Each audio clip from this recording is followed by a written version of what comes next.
So welcome everyone to our today's seminar. Today we have Daniel Schnurr. He's the head of Data Policy Research Group at the University of Passau since 2017. He received his doctorate in 2016 in the field of information systems from the Karlsruhe Institute of Technology.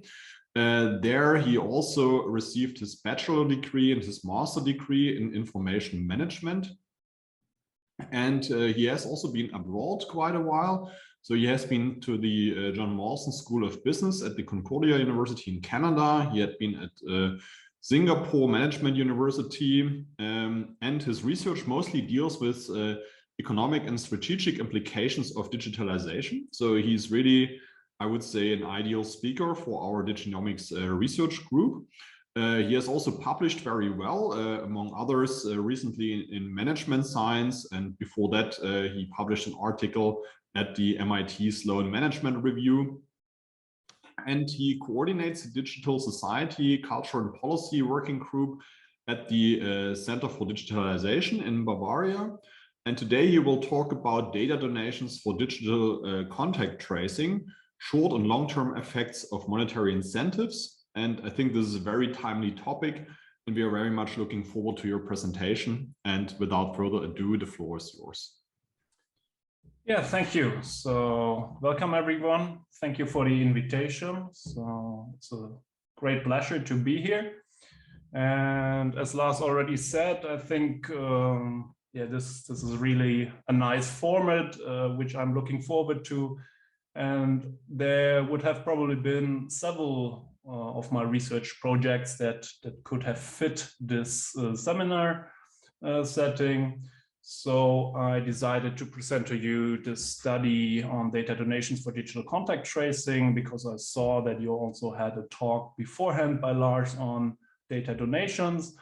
And of course, rather sadly, this digital contact tracing with respect to the coronavirus is still a very topical issue at the moment. So this is joint work with Victoria Fast, who is, I think, also here or will soon join, who is also affiliated with the research group Data Policies. So I think by now, every one of us is quite aware that when we deal with digital platforms, especially these big platforms, Google, Facebook, and Amazon, for example, that if we transact and interact on them, we somehow disclose quite a lot of our personal data. So first, we might actively enter this data, but then on the other hand, we are tracked when we move around these platforms. And this is, of course, done because this personal data has business value. So especially Google and Facebook, their entire business model relies on the monetization of that data in the form of targeted advertising. But then, of course, they also use this data to personalize services, to improve the quality of these services. For example, for Google search, this is a very important aspect. And then Amazon is very well known, for example, to give you personalized recommendations, which can boost their revenue. Then for the users, for us as consumers, I mean, sometimes we may not be aware at all of this data collection, but even if we are aware, or if there's transparency regulation as in the EU, and we are made aware of this fact that data is collected, we may still agree to disclose this data, because this data is then also connected with personal benefits for ourselves. So foremost, we can use these services that I just mentioned without having to pay a monetary cost for them. So in some sense, they are free. And then on the other hand, disclosing data may simply be entertaining. So if you think of social networks, Twitter, Facebook, there the disclosure of data is the actual thing that you want to do there, and that provides the user experience. And then in other cases, it's just for convenience. So the service is better because it is tailored to you based on your data. And this could also be a personal benefit. What I want to talk about today is a different type of data benefit, and this is the fact that data also can generate large social benefits. So this is a benefit that does not necessarily accrue directly to you as an individual, but as a society, we could have a large value from this data. This is especially the case in the health domain. So here you see some examples for that, use cases that are already out there. So for example, there's Tidepool. This is a big data donation project for diabetes research. So there you can enter personal data on your, when you have insulin, and what is your glucose level, if you track that somehow, and especially if you use wearables to do that, or if you have some digital measurement of that, this gets collected in this project to advance the research in this field. Then there's a similar platform, Open Humans, which is open to different kinds of research projects. So you find research on genetics there, but also personality research. So it's a platform where different researchers can enter their research project, and then people can donate specific health data to these projects. And here again, for example, if you have some wearables that collect your heart rate, for example, this could provide very fine-grained data that you can donate here. Then Our Data Helps was a project in the field of suicide prevention. So they try to analyze mental health status. They used sleep data, but also social media postings, and try to find out whether there are some correlations that you can give warnings to people if they're in danger of lower mental health. And also, if we look at the recent legislation, so since October in Germany, we have October of 2020, I should say, we have this Patientendatenschutzgesetz, which has the goal to digitalize your health data, all the health records that are obtained, or that you now can obtain when you go to a physician, they should be stored in one place.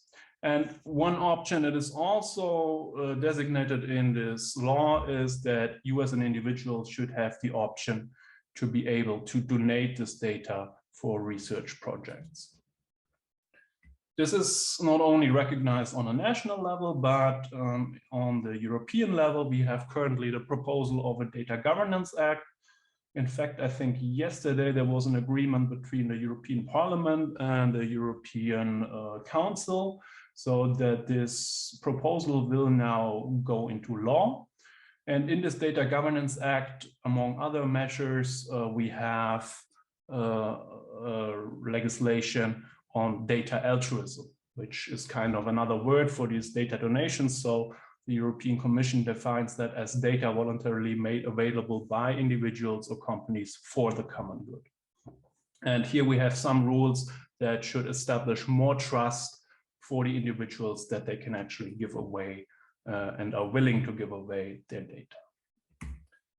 The use case I want to focus on today is quite a topical one, and this is the issue of contact tracing apps, which can be viewed as a digital data donation device to collect data on the spread of the coronavirus. So in Germany, we have this official app by the federal government, which is called the Corona Warn-App, and I think maybe quite a few of you actually use that app. And here we can view that as a device for two types of data donations. So on the first hand, this app continuously collects contact data. Every time you get in close physical encounter with another person, the app stores a record of this encounter. And then there's a second type of data donation. This is when you actually get a positive test result, then you can enter this health status in the app, and thereby you can warn the others. So more conceptually, you can think of a passive data donation here. This is the physical contact data. For that, you must activate the Bluetooth function of your smartphone. And then in the app, you must activate the exposure logging function. This was specifically activated for these contact tracing apps by the two big operating systems providers, so Apple and Google, that the operating system allows this app to do that. And in Germany, this is then implemented in a very privacy-preserving way. So instead of storing all your location data, what is done is every time you have a close encounter with somebody else who has the app, and this encounter satisfies some criteria in terms of the distance you have to the other person and the time you spend with the other person, the two apps exchange a random key that identifies this encounter. And this encounter with the key pair is only stored locally on the smartphones. But there's no central storage of that, which was a big discussion during development of the app, but this is how it looks now in practice. And then we can differentiate from that the active data donation. That is, if you have a positive COVID-19 test result, then you now usually get a QR code with that. And then you as a user can manually enter this test result and share your health status. And what is then done by the system is that every day it uploads the keys of people that said they were infected. And this then get matched on every local phone to whether this key was stored in my key list. And this then indicates whether I had an encounter with an infected person. And so in this study, we will focus on this passive data donation part and do not look at the active data donations, which of course is also a very interesting topic and which I will come back to when we come to the conclusions and the outlook. So this app was actually not cheap to develop. So it is estimated that the Corona Warn app will cost the federal state about 70 million euros by the end of this year. It's quite interesting that the actual development costs are about 20 million euros, but the maintenance and the operational costs, they are about $45 million. And what is really driving the cost is that the Deutsche Telekom or T-Systems is operating a call center where you can actually also get assistance and keys to enter your test results. And this is a driver of the cost. An additional cost part is also that our 3.5 million are used for advertising.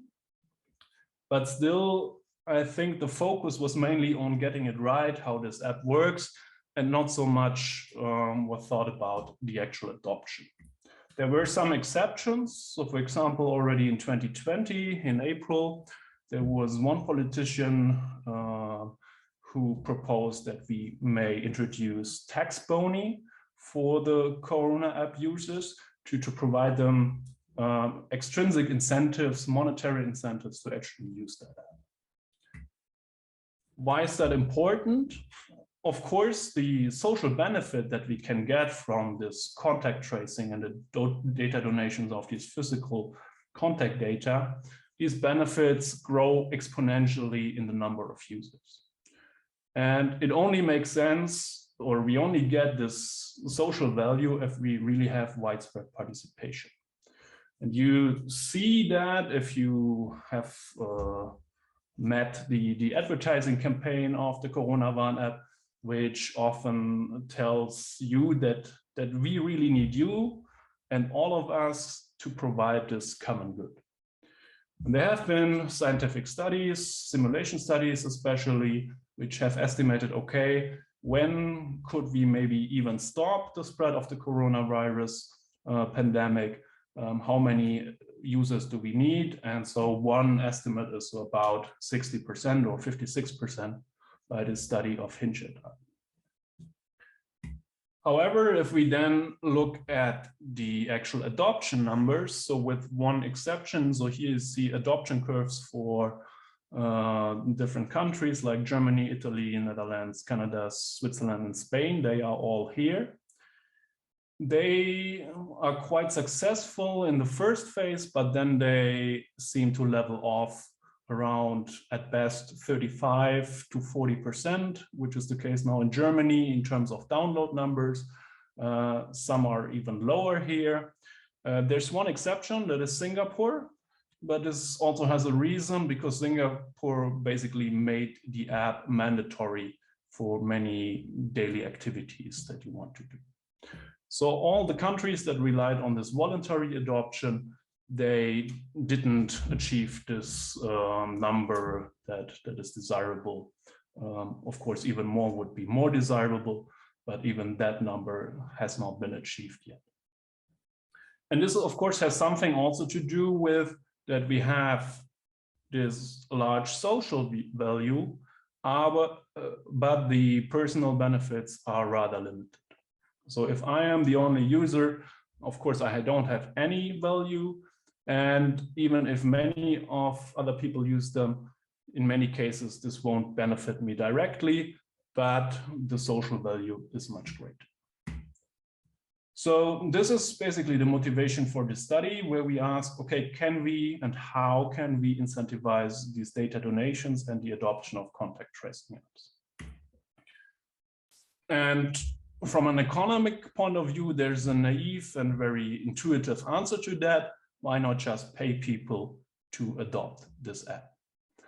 And this is what we basically then tried to answer here. So we want to see how effective are different monetary incentives.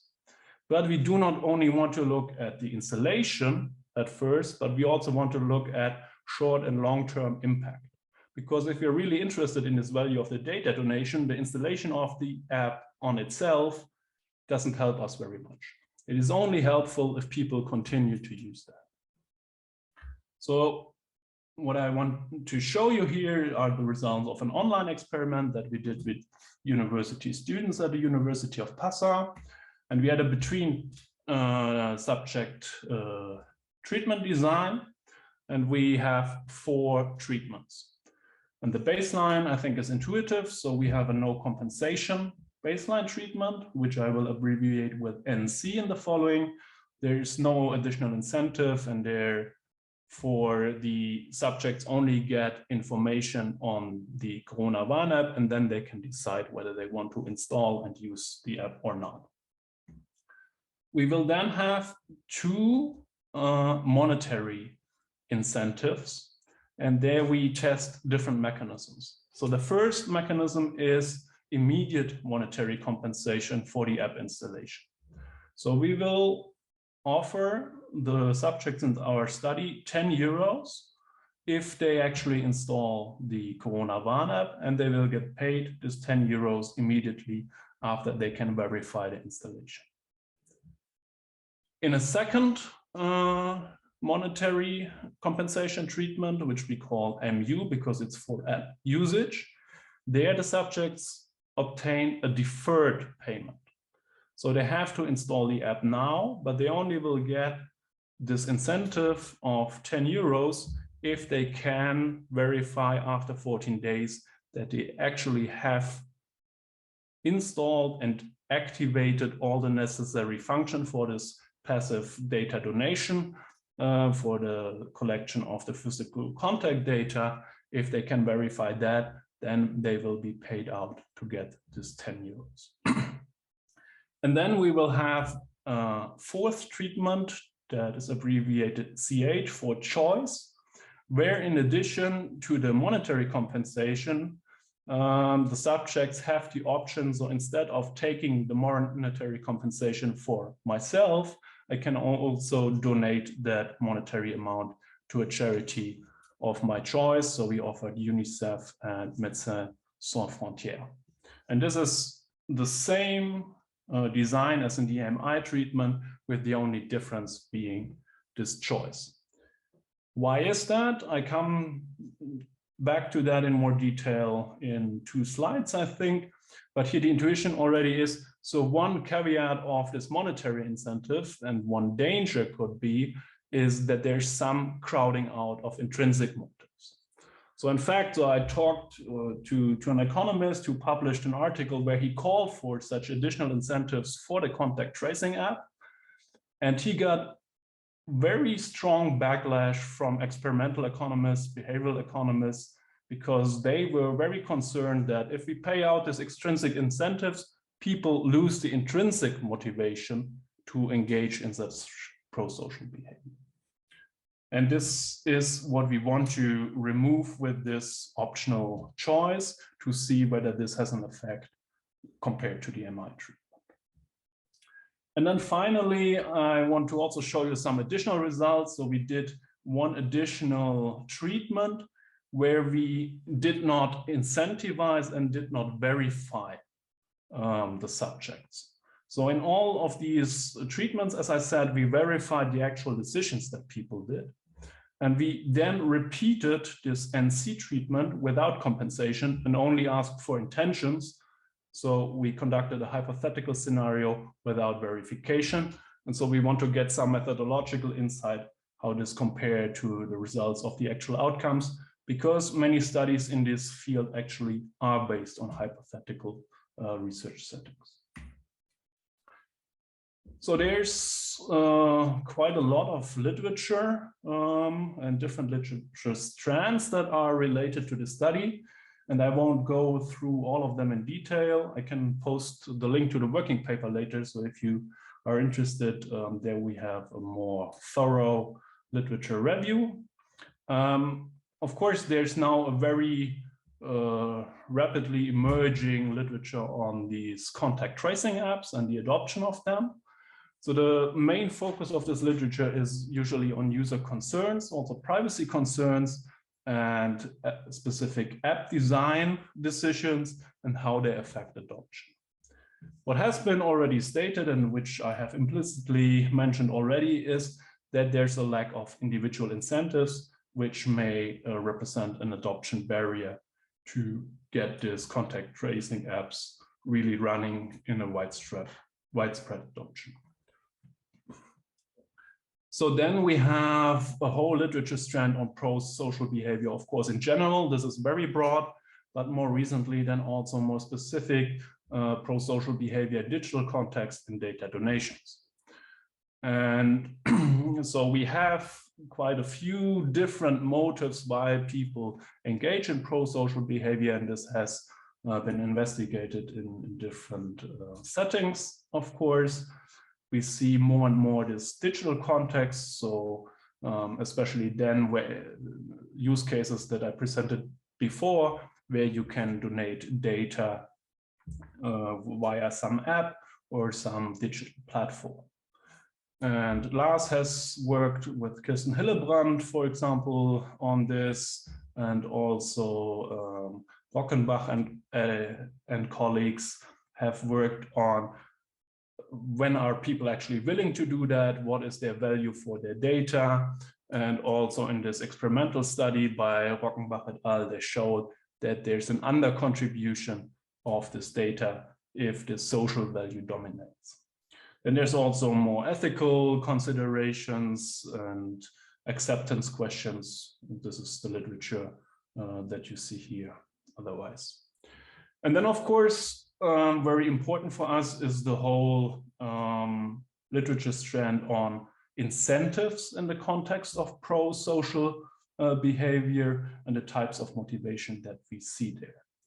And there, very prominently, is this question, do we have a crowding out effect, and when does a crowding out effect occur? So when do the extrinsic, the monetary compensation that we may pay out to promote adoption, when may this backfire indeed and could have negative effects, so render the effectiveness lower than we would have liked for the monetary incentives, or even decrease the adoption, which of course would be very counter to the goal that we have.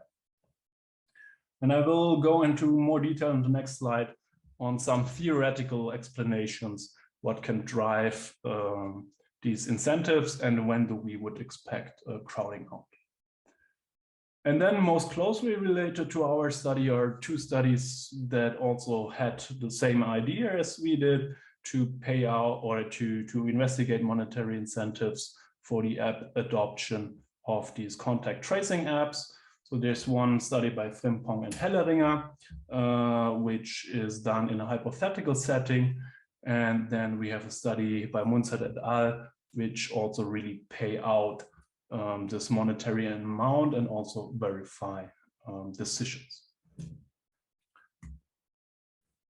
So before we come to our study in more detail, I want to give you some background and a closer look on the actual theory of crowding out. So there are different explanations why a crowding out can happen. I want to focus on three of them here. So Voss et al. Mention or show that one reason why we could see a crowding out effect is that when we introduce monetary incentive, this has psychological effects on the decision makers. Without monetary incentives, we might think of something as a social activity, but if we introduce money, it becomes more like a business decision, a business activity, and psychological, I might not then have the same intrinsic incentive to engage in that, and therefore lower my contribution.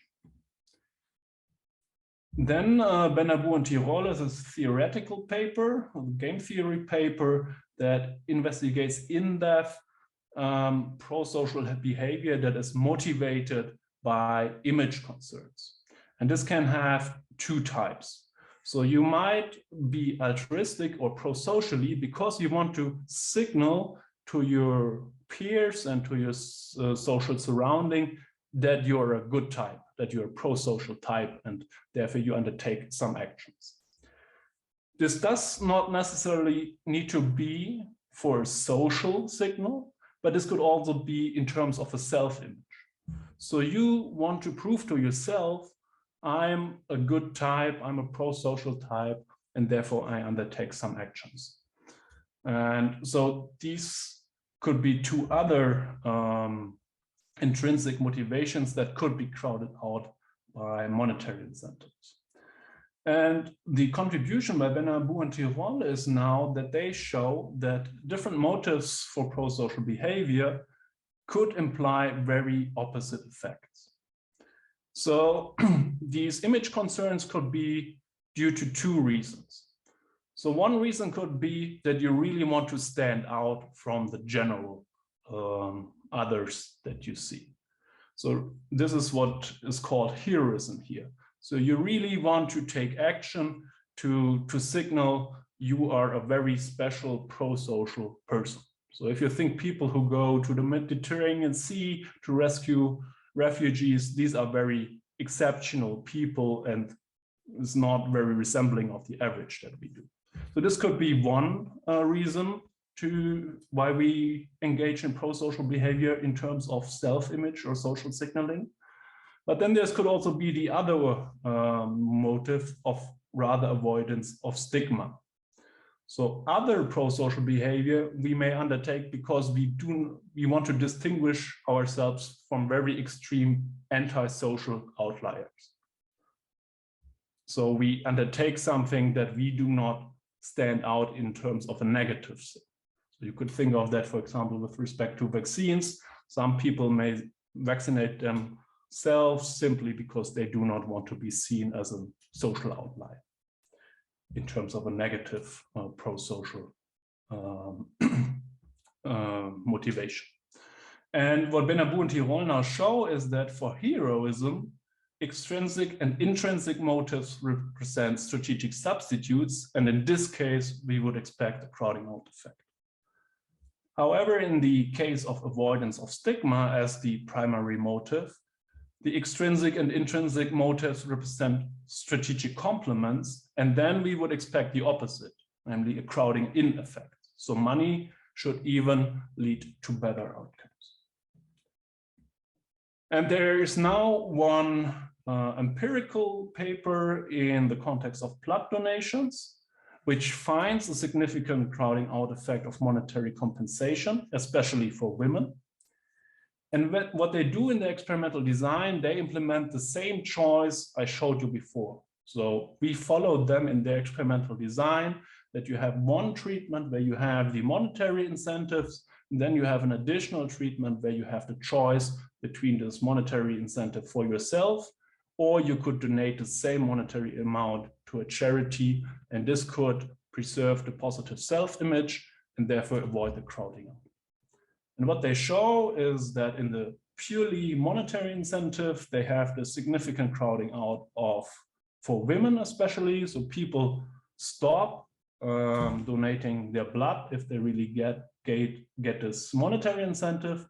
But if they have the optional charity choice, then this is counteracted and the crowding out vanishes. And this is why we implement that as a specific test for this crowding out.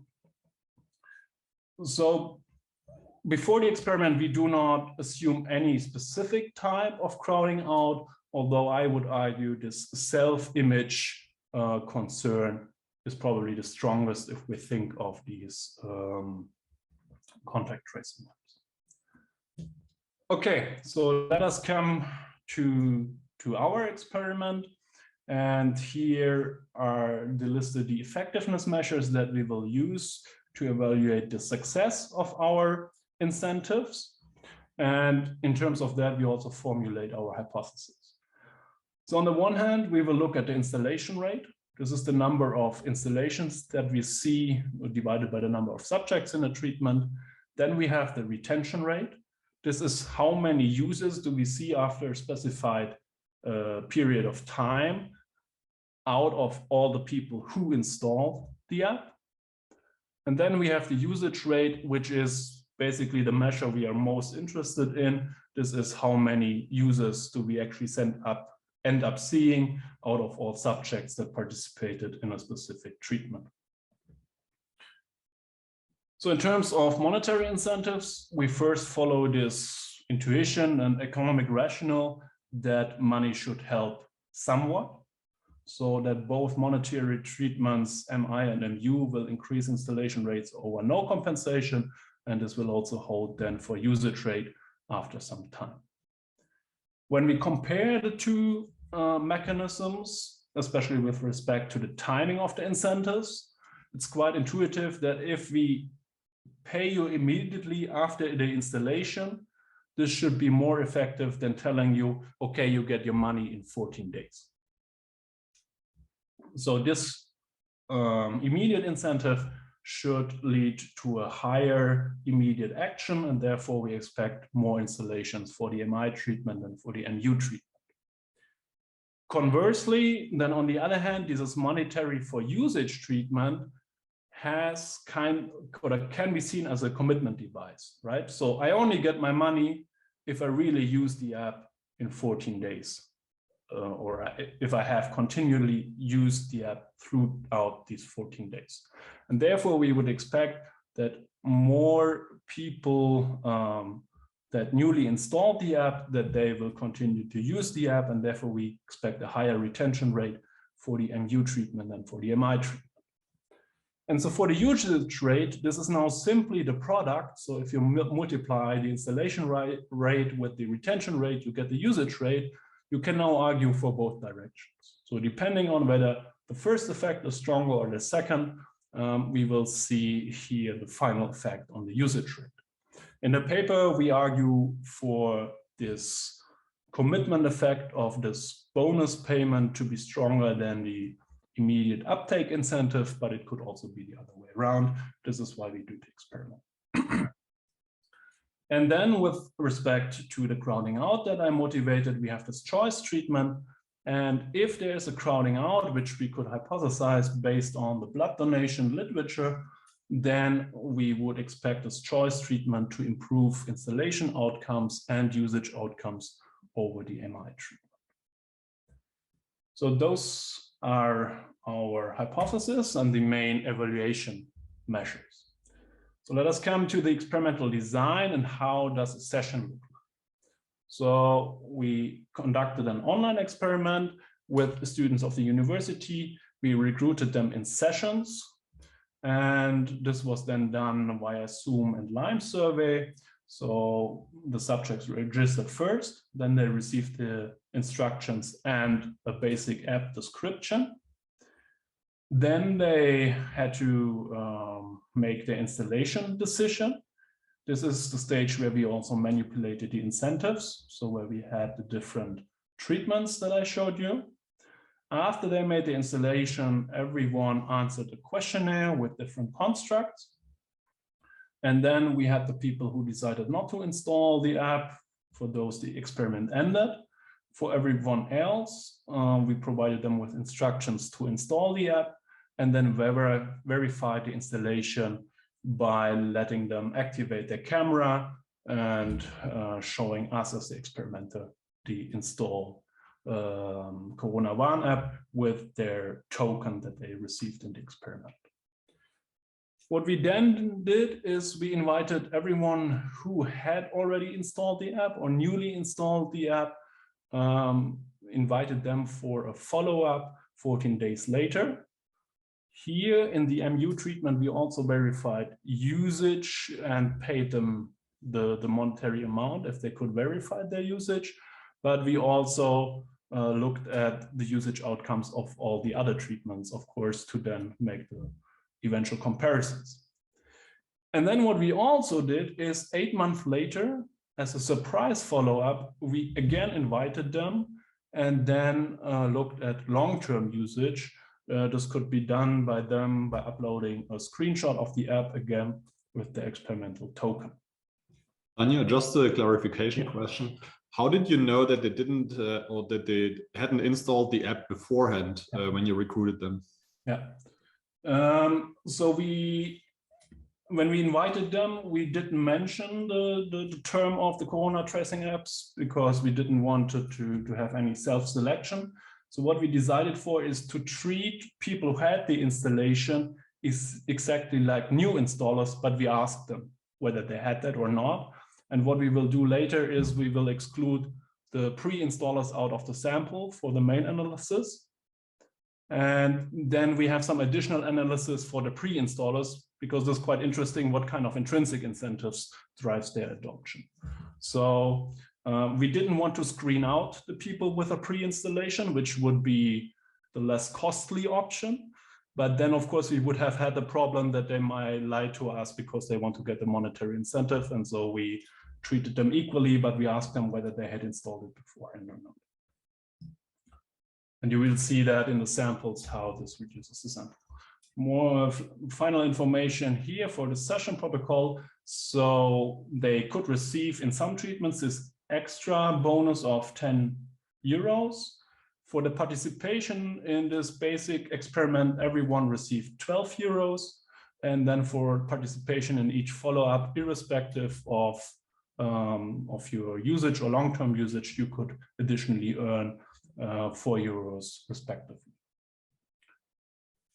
So I think I do this rather quickly. These are the general experimental procedures. The experiment was pre-registered. We had the privacy review by the University of Passau beforehand. We had the obtained the ethical approval by the Gesellschaft für experimentelle Wirtschaftsforschung and the University of Passau. I already said it was a between subject design. We recruited them from the university subject pool, which is important in that regard that other studies use purely online samples. So this could have an effect on privacy concerns that people might have. So this is, of course, not a representative sample of the entire population, but for the student population, there should be no selection effects. So the experiment took place about 1 month after the official launch of the Corona Warn app. So we also hope that we did not have too many pre-installers. The treatments were randomized at a session level. We had 27 sessions with 14 participants on average. The sessions lasted about 65 minutes, and the average payoff together with this additional payments that they could get, and including the follow-up studies, it was 23 euros. Okay, so if we look at the sample, so we recruited in each treatment about 90 subjects. Mean age is comparable, and what you would expect for a student sample. With respect to the female share, you see kind of the share in Passau at the university. And then we see the number of pre-installations. We see the share of pre-installation, the share of incompatible smartphones, then the share of how many people followed up in both follow-up studies. We tested for significant differences here, and there's one potential issue. And so everything is statistically not significantly different, except for this lower pre-installation in the no compensation treatment. This could bias the treatment results. However, we argue, as we will see in the results, is we have the lowest installation and adoption number in the no compensation treatment. And if you have this lower pre-installation, you would expect it the other way around. So we argue that this is still a robust test, even if you account for this lower pre-installation. With respect to the share of the participation in the follow-up, I think we have really great numbers here. So this is one advantage of the student sample, that we really have a lot of people following up here. And then, as I also mentioned in reply to last question, we now, for the main analysis, we will only look at the subjects who didn't have a pre-installation and who, of course, had a compatible smartphone, because only there we really can test whether the incentives work or not. So you see how the sample composition looks like for this main analysis. So now a lot of information beforehand. Now we actually come to the results. And first I want to show you the results in terms of descriptive outcomes, and then I show you the regression analysis, but we can anticipate most of the findings already here in the descriptive results. So if we look at the installation rate first, we see, I think, one clear picture, and that is money really seems to be effective in promoting installations. So in the no compensation treatment, about a little bit less than 30% installed the app. In all the other treatment was much more. In the MI treatment, about 94% installed the app. However, the picture looks quite different if we then look at the usage 14 days later. Here we see a really stark and strong drop. More than half of the people who newly installed the app in the MI treatment, they abandon the app, and it's only 40% out of the all subjects in treatment MI are still using the app. This drop is much lower for the MU treatment, so this commitment effect seems to work as intended. We also have basically the same drop for the choice treatment. And then for the no compensation treatment, the drop is slower, so retention is higher, but of course we started from a much lower level, so the usage rate is still quite low. With regard to the choice treatment, maybe also with respect to installations, we don't see that there's any improvement over the MI treatment, which of course is also difficult because we are basically close to 100% for the MI treatment, but this is also indicative of no crowding out effect here. Even in terms of the descriptive numbers here, the choice treatment achieves a lower installation and usage rate. We can now also look what happens 8 months later. And this is a result I find quite striking, because what we see is across all the treatments, but especially, of course, the monetary treatments, we see considerable drops when we compare installation rates to long-term usage. So here, for the installation rate from this 40% usage after 14 days, we again have this half number dropping to 20%. This is basically the same story for the other monetary treatments. For the NC treatment, the drop is relatively, again, rather low or small, but of course we have a low level already, so the number is still the lowest number in terms of long-term usage rate. Okay, so these are the descriptive results. So you probably ask yourself, okay, but is this now a statistically significant difference that we find here for these results?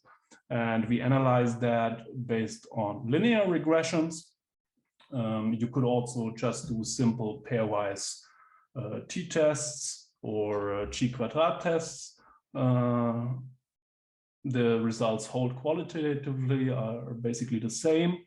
I mean, if you're more from a traditional statistical background, the initial idea would also have been maybe to use logistical regression because you have a binary dependent variable, although the empirical literature now suggests more that linear probability models or linear regressions are more robust for that. So this is why we decided for that, but we did all the other stuff for robustness, and it basically doesn't change the results. So what you see here is a regression where the baseline is the treatment MI. So all the coefficients you see show the relative effect to this treatment where we pay the immediate rewards. So if we look at the installation rate, it basically confirms the picture I told you before. So the treatment no compensation achieves a significantly lower installation rate than the treatment where we paid out immediate monetary rewards for installation. And this paying for installation is also more effective with respect to the installation rate than the deferred monetary incentive in the treatment MU, about 20%. We do not see a significant difference to the treatment in choice, so there's no indication of a crowding out effect. And we also have no statistically significant effects throughout, I think, all statistical analysis for the demographics. So age or female does not seem to play a role in our sample. Then if we look at retention, so this is how many people or how many of the new installers keep using the app for 14 days. There, in support of our hypothesis 3, we see that the monetary incentive for usage seems to be more effective than the immediate monetary incentive, and this is also then more effective than the no compensation treatment. So we have a higher retention rate for the deferred monetary incentives, which is intuitive.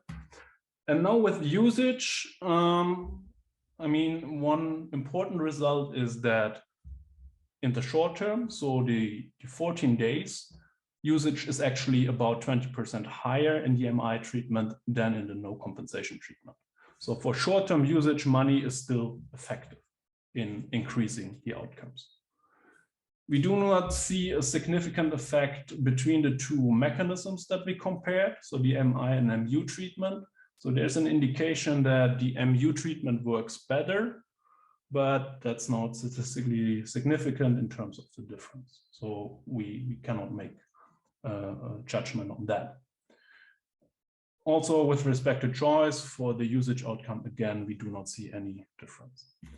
If we then look at the long-term outcome, so this is after 8 months, we see one significant effect with respect to the long-term retention. And here we really see kind of the power of the intrinsic motives, because in the no compensation treatment, we have a significantly higher long-term retention, meaning out of the people who newly installed the app without getting any compensation for that, they are willing to then really use that app longer. However, with respect to long-term usage, then we do not see any significant effects anymore, meaning that the power of the monetary incentives seem to have vanished after this 8 months, and there's no effect anymore on the long-term usage. And these are basically the main results of the paper. What I now want to do in the last 12 minutes, maybe, to show you some additional result, and then we can come to the discussion. So here you see an extended regression analysis where we added privacy constructs that we elicited in the questionnaire.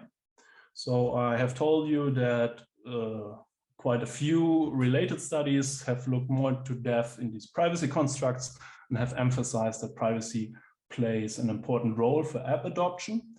What is interesting here is that we do not see any significant effect of the disposition to value privacy and internet privacy concerns. Those are constructs which measure your individual privacy preferences. And one explanation in our opinion is that the German contact tracing app is really designed in a privacy preserving way. And this seems to be effective to some extent, that people who have this higher privacy concerns or a higher disposition to value privacy, that there's no negative effect in their usage or installation of these apps. But we see a significant effect of information sensitivity, and this is quite consistent for installation, usage, and long-term usage, about -5%. So this is measured on a 7-point Likert scale. For each additional point, you get this 5-point reduction in the adoption measures. So we interpret that as, even if you have this privacy preserving technical implementation, if people still perceive that their information is sensitive and that disclosure could be uncomfortable, that this can still drive down the effectiveness. We also have this one additional result here on legislative protection, but I don't think that is too strong to interpret that because it's not so consistent. It's the information sensitivity result. Okay, some additional insights. This was now the sample where we analyzed the people who newly installed the app and analyzed the effectiveness of these incentives. What we additionally, of course, have are these people who installed the app before the experiment. So during the first 4 weeks that the app was out there, they decided to install the app, and this lets us analyze what really drives their intrinsic motives. And what we will do is we will compare the people who installed the app before the experiment with the people who did decide against installation in the experiment. So what we, for example, did is we asked all the participants in the experiment to rate how important different reasons or aspects were for the installation and usage decision. So we have, for example, the personal benefit, the social benefit, the technical interest, the feeling of doing something good, data protection, fear of surveillance, the opinion of your family and friends, and the protection of the health of people that are close to you. And here you see the descriptive importance measures for the different groups. So the adopters are the people who installed the app in the experiment as new installers. What we will focus on here is the comparison between early adopters, people who pre-installed the app, and non-adopters, which is the solid line. And here you see some quite stark differences for some of the constructs I just showed you. What we also see is that this conjecture that I made in the beginning, that the contact tracing app is associated with a great social benefit, holds really for most of the participants, and especially for the people who are willing to adopt the app. So we have this difference here between early adopters and non-adopters. Of course, this is also descriptive. When we test for significant differences, we see that social benefit, protecting health of people close to oneself, and the feeling of doing good, which are all kind of pro-social motives, they are statistically significant different between those two groups. The personal benefit is also different. And interestingly, also the fear of surveillance, they're of course in another direction. So non-adopters really also have somehow a greater fear of surveillance, although this app is really privacy preserving. And the other three are not statistically significant different. What we additionally also did is whether we looked at correlation analysis. So are some people driven by personal benefits and others by social benefits? But it is more like that people who are driven by personal benefits also see the social value. So they are rather tightly correlated. And then as a final step for these early adopters, what we also collected were self-reported personality characteristics. So for example, how innovative I perceive myself in terms of technical aspects. Am I usually an early adopter of technology, for example? Do I see myself as an altruistic person? So this was one group of constructs. And then we also asked them about their technology acceptance attitudes. So these are constructs which are quite popular in the information systems domain. So regarding the usefulness, the social influence, social responsibility, the trust that people have in the app provider, and the ease of use. And basically the message, all of these constructs drive adoption to some extent. So we can do regression analysis. I won't go through the details, but you see quite a lot of stars here, meaning that these constructs seem to have an impact on the intrinsic motives of adopters. And you also see from the R-squared, the technology acceptance attitudes, they seem to explain quite a lot of why some people adopted quite early. So the last analysis I want to show you now is this comparison where we compare the verified decisions that we elicited in the experiment with stated intentions in a purely hypothetical scenario. And as I said to you, this is done in some studies and could be problematic because, of course, here we have a socially desirable outcome. And people, if they do not actually have to incur the involved costs of their decisions, they may simply state this socially desirable intention. So what we did is we replicated the NC treatment. We called it NC-HYP for hypothetical. And it was the same session protocol, but we did not let subjects actually do the installation, and we did not verify the installation.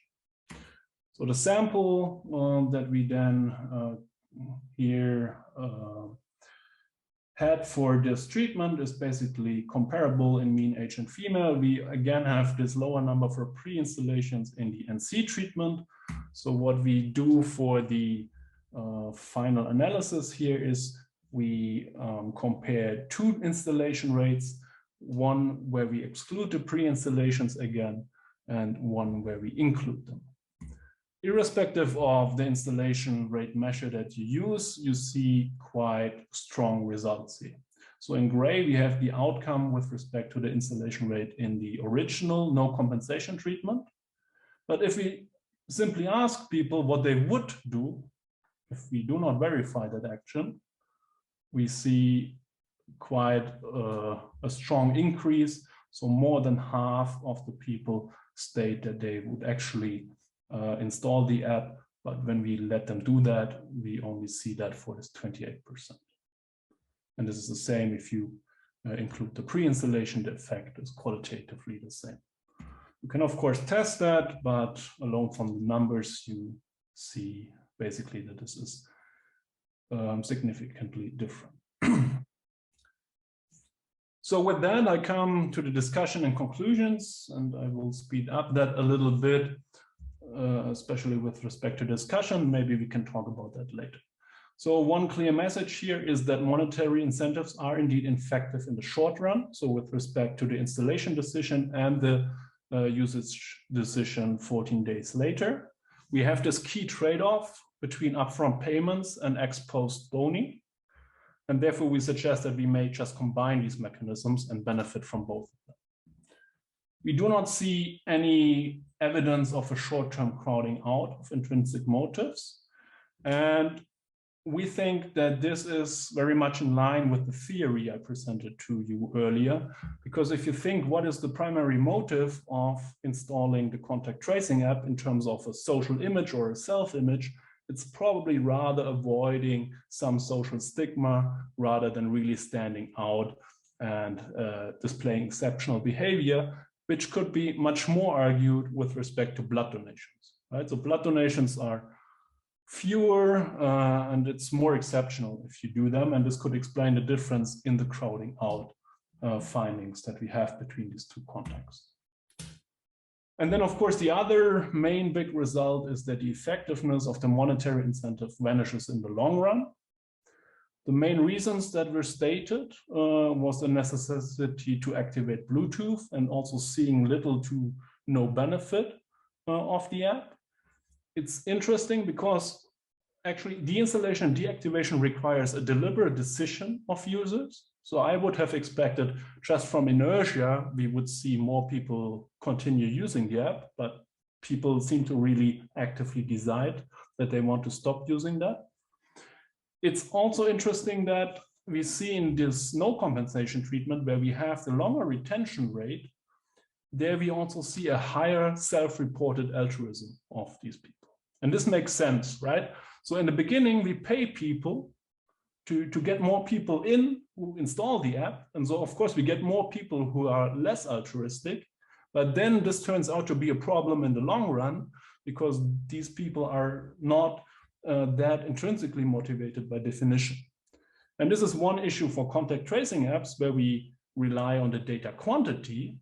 But it is, of course, even more severe if we think of active data donations where people have to enter information.